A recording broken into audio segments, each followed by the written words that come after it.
حي على الفلاح.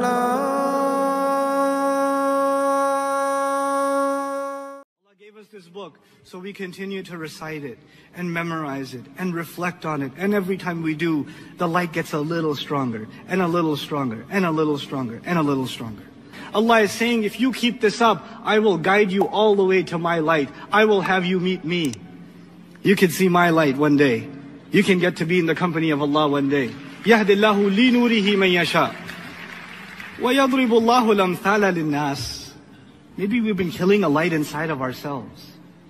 Maybe some of you really like to buy lamps and chandeliers and put up, nicer lighting inside your homes. And you love the stores and the restaurants that have beautiful lighting.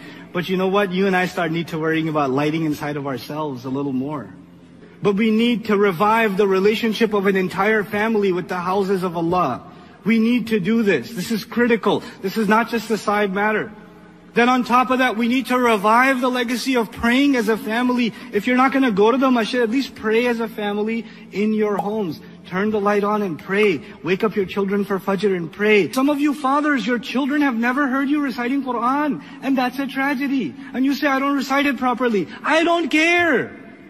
You're not getting an ijazah in tajweed anytime soon. It's okay. Whatever you know, recite. Even that is light. It's not a floodlight. It's not a stadium light, but it's still light. It's still good. So Allah wants us to deeply reflect and think about the concept of light. To think about light. So I'll say a few things about light. If there is no light, then doesn't matter how beautiful the universe is, we see nothing.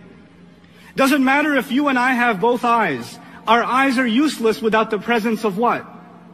Light. Reality as we know it around us is actually irrelevant entirely. All we have around us then is darkness and nothing. And incidentally, we know now that light isn't just a means by which we can see. Light is a fundamental to life on this earth. Without light, you don't get plants. And without plants, you don't have life. Light is essential to life. There are two things. In the Arabic language, by the way, one of the words for eyes themselves is nur. Vision itself is also called nur.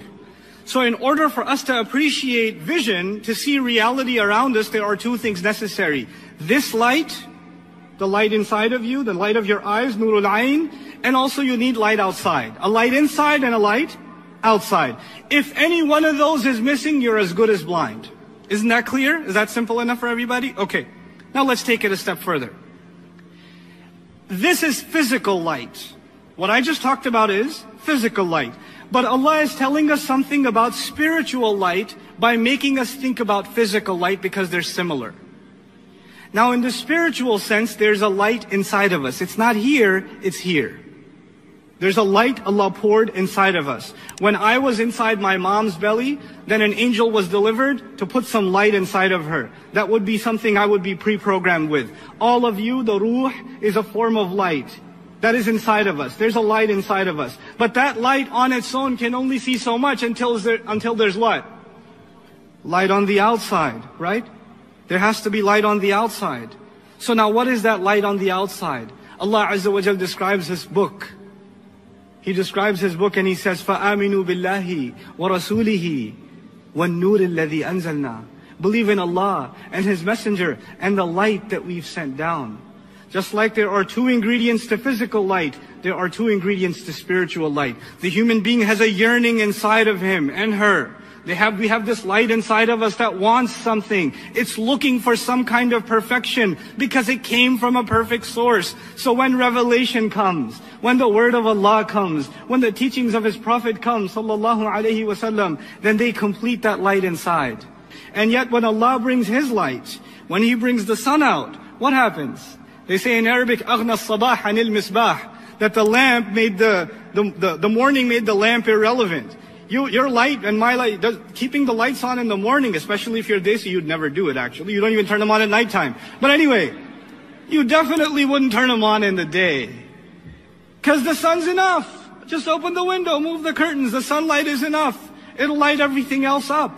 In other words, Allah's light is overwhelming and undeniable. There's no escape from it. It's everywhere. It's everywhere. Now Allah says, now the human being will be informed. What did he make a priority out of? And what did he put on the back burner? That's the translation I'll prefer here. بِمَا قَدَّمَ What did he give priority to? What took taqdeem for him? What was priority number one? What took precedence? وَمَا أَخَّرَ, and what could wait?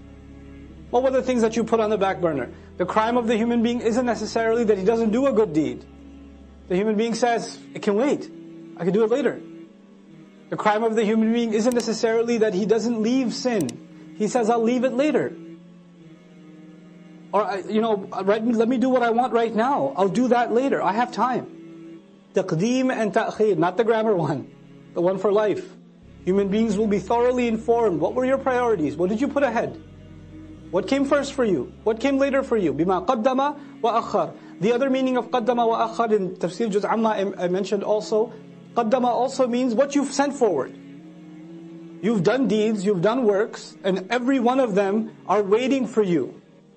Our deeds are waiting for us. كُلُّ نَفْسٍ بِمَا كَسَبَتْ رَهِينَ. You've sent collateral over. You've sent deeds over for processing. And you're going to meet those deeds on Judgment Day. I don't meet my deeds now, I just do them now. I will meet them then. وَوَجَدُوا مَا عَمِلُوا حَاضِرًا. Then you're standing face to face in front of their salats. If your salat was lousy, you'll be standing in front of a lousy salat, staring right at you. That's what it's going to be. If you were lying, cheating, backbiting, angry, arrogant, condescending, whatever you were, you'll be looking right at you in the face. And then you're going to say, مَالِ هَذَا الْكِتَابِ.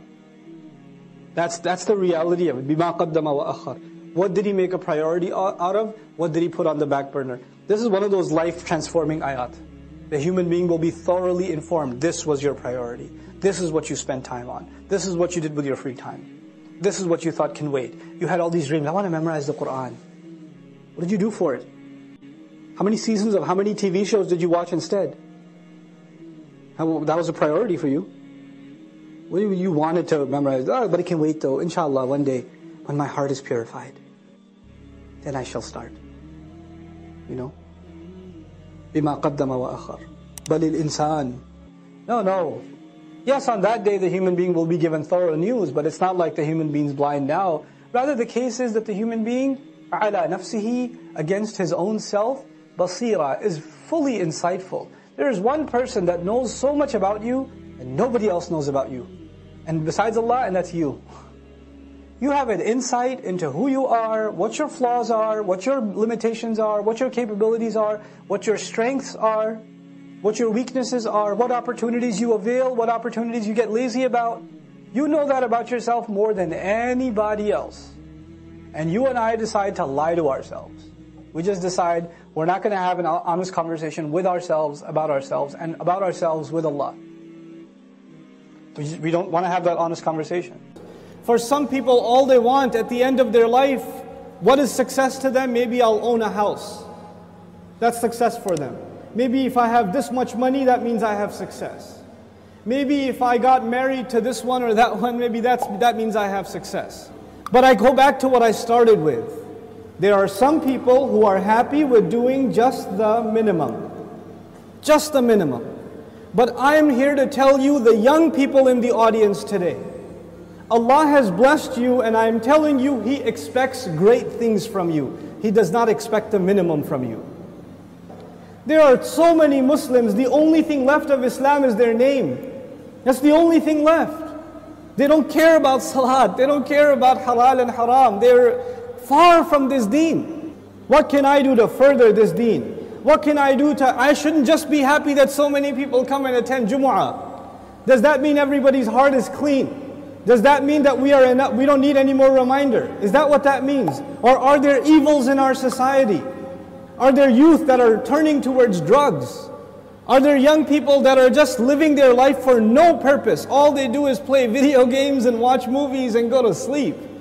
And if you ask them for a purpose, they say, I want to graduate and get a job. Is that a goal? Get a job? Allah gave us such higher goals. Your job itself is a means to a higher end. But you know what? We are living in strange times. The people who need the da'wah the most today are the Muslims themselves. Assalamu alaikum wa rahmatullah. If you enjoyed this video, please do share it with friends and family. If you want to see more videos from this series, click on the box at the top. If you want to see other videos, click on the box at the bottom. And don't forget to hit the subscribe button. Thanks.